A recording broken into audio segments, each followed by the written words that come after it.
And here we have the ultimate cat challenge, pilling your cat. So first, what we recommend is having your cat just getting their face handled. Treat. And then there's two little cheekbones on either side of your cat's face, here and here. And you'll feel them, they're a little pointy. So get your cat used to having those touched. Treat. And then you want to hold on to those and just tilt her head up. Treat.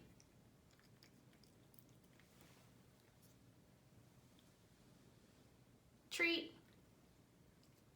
And eventually you want the nose all the way to the ceiling because you'll see the mouth open ever so slightly. Treat. And eventually the goal. Treat. And if you just get your cat used to having their mouth handled,